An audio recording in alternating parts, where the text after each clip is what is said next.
Hey guys, I wanted to write a song today about Ty Pozzobon, who I do not know. The closest to knowing him I get is friends of friends of friends. But as somebody in their mid-20s and somebody who has family and friends that Rodeo, grew up with a mother who's dealt with anxiety and depression.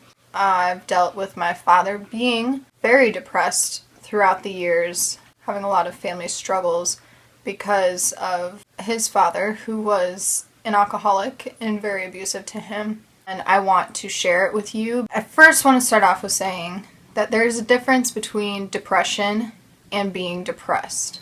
Very important to understand from the viewpoint of being a friend, loved one, person that knows somebody who is depressed, and also important if you are the person that is depressed. I remember my family saying to me, "Can you please just be happy today? Can we please see you smile today?" And I didn't know why I was upset. I had a wonderful childhood, but I was depressed. All throughout school, I was a very anxious kid. I hated talking to people. I still do. I'm very concerned about what people think about me, and I've had to gain a lot of personal strength to put what I think about myself before what anybody has to say or think about me. I think the only thing harder than being really, really sad about something is being really, really sad and not having a cause, because then you don't have a solution. I woke up today and I didn't want to leave my bed. What's going to make it better? I don't know what caused that. I remember in junior high and high school dealing with eating disorders. I remember having an abusive boyfriend in high school because I didn't have any self-worth to get the hell out of that relationship. I remember losing friendships because people didn't get why I suddenly would back out of hanging out with them or wouldn't be myself. But I want you guys to know that I've been there. And my brother's been there, my mom's been there. I've seen it. I've had a very good friend commit suicide. I had one of my best friends growing up, her dad killed himself. I want to be a voice for change. I grew up, started riding horses. They were my escape, and they took away everything. And they also gave me structure, and they gave me discipline, and they gave me love, and all of these amazing things. Got really, really into riding horses, and I also got really into music. And that's really when I started writing my teenage years, and I got into this bad relationship, and I needed an escape. So it started off very selfish, I need an escape from my life, for me. I want me to be happy and away from the bad things in my life. And then it turned into definitely, I want to help other people. I recognize other people's struggle, or friends would come to me for advice, and I realized that they were doing things more than just swinging a leg over a horse or strumming a chord. They were doing things for me that I could not have gotten anywhere else. So not everybody's escape is going to be the same, but I think it's important to recognize that there are escapes, and it's important to recognize how you can get to them and how they can be effective in your life. But it all leads back to mental illness on a personal level for me. There were a lot of teachers that told us in college, getting a degree for psychology, you should not go to psychiatrist, you should not start medicine journeys to try and fix your mental illness because of the side effects, because of how hard it is, because you could be 6 months on this pill before you know if it's working or not, and by that time your reality might be that you're barely hanging on. It's very scary. Anybody that's not compassionate towards mental illness, that doesn't want to understand it, that thinks that having depression is the same as being depressed about something petty, or being sad, or being worthless, or being lazy. A person that you should not be around. They're going to be detrimental to your mental health. You have to protect your mental health as much or more than your physical health. What's scary about mental health is that is what becomes your reality, and only your reality. If you were to walk around with a broken leg, it would be quite obvious to other people that you needed help. And when you walk around with depression, it's a lot easier to hide. But a lot of people are so ashamed to talk about it, you would never know. And why would you want to talk about it when you get feedback like you're just being lazy, or you're just using an excuse, or whatever? And then you get things like Ty Pozzobon, which I do not want to put words in his mouth.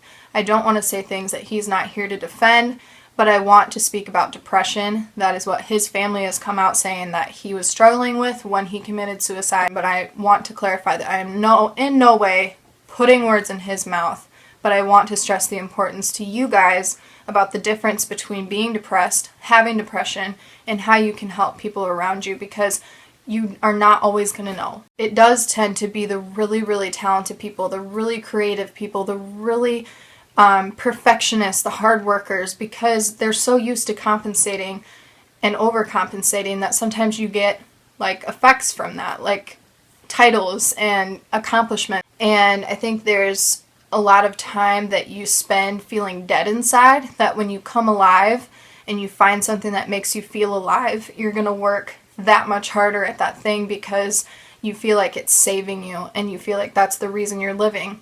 And I would think that that was what bull riding was for Ty. So I feel like this whole event was just the classic tale. I mean, this has happened so many times, and that's what makes me sick, is all of these successful, beautiful, talented people that are going to waste because they don't realize that they are giving a permanent solution to what may be temporary problems. And I have to imagine that especially somebody in the position like Ty was in is like, how can you get help without feeling like you're admitting that you're weak? A bull rider is not somebody that anybody sees as weak. Just everything that, people want to be. And to admit that you're struggling, or to admit that you have all this success and all of this great stuff going on and that you're not happy, it's going to come across like you're ungrateful, and it's going to come across like you want a break from work, you're calling in sick. So I find myself asking, like, how does it get better? Like, what's the solution to this? How do we help all of these people that feel like their only answer is to kill themselves? Like, how do you get help? And when we look anywhere, it's constant criticism. If you go the natural way, it may not help you. Pills may not help you. Therapy may not help you. There's no guarantee anything's going to help you. I mean, depression is literally chemical imbalance in your brain. That's it. In high school, I was anemic. I ran track and cross country. I worked out a lot. Because of struggling with eating disorders, I did not eat a lot. So when it came around to donating blood, I knew that I couldn't, not only because I didn't make the weight limit, but I also would not make it past pricking my finger because I was anemic. Angela, why aren't you donating blood today? Well, because I'm anemic. Would I have ever said because I have body dysmorphia, so I don't make the weight limit? When somebody asks you, you're so quick to say, I broke my leg doing this, or, like in Ty's case, well, I got a concussion on this bull, or when I was in this state, I got this concussion, or this injury, or this surgery. We talk about that stuff all the time. But when it comes to mental illness, there's still such a stigma. And I believe that God sees all and knows all, and He knows my heart, and He knows your heart. And when somebody is struggling, they're terminally ill, for whatever reason. But let's say cancer. Somebody is sick for many years and ends up dying. What do we say? They lost their battle. They fought really hard.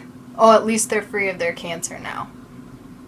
When somebody dies of suicide, they were battling something their whole life. There's no dignity in funerals for people that have died of suicide. And even in this case, saying that he died of carbon monoxide poisoning, as if he went to sleep in a room and passed out and went peacefully. Like, that might have been what you died of, just like my friend died of lack of oxygen because she hanged herself. And I get it. I get why people don't want to say it. I get why they don't want to talk about it. I get why there's shame around it. But I think maybe if we didn't have this stigma, if that kind of thing wouldn't hurt to say, if you knew that person was going to die and you could see it happening, maybe at this point back here in their life, you should have said something. You should have done something. And that's where the guilt comes in. I think it's just hard to know what the answers are for this. I just wanted to make this video because I felt like there were things that needed to be said. There are conversations that need to be sparked. I just want to say with 100% honesty and sincerity that I believe that Ty is a warrior and a fighter, and everybody in his position whether it be with depression or whatever you're struggling with, physical illness, mental illness, whatever it is, you are a fighter. And unless that is somebody's reality, they don't know what you're going through. And the important thing is to get help. And I know it's hard.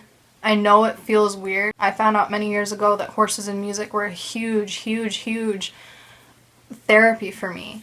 And I've never had to go to actual therapy because for me, the music and the horses were enough. Now, maybe I needed it, maybe I still do, who knows.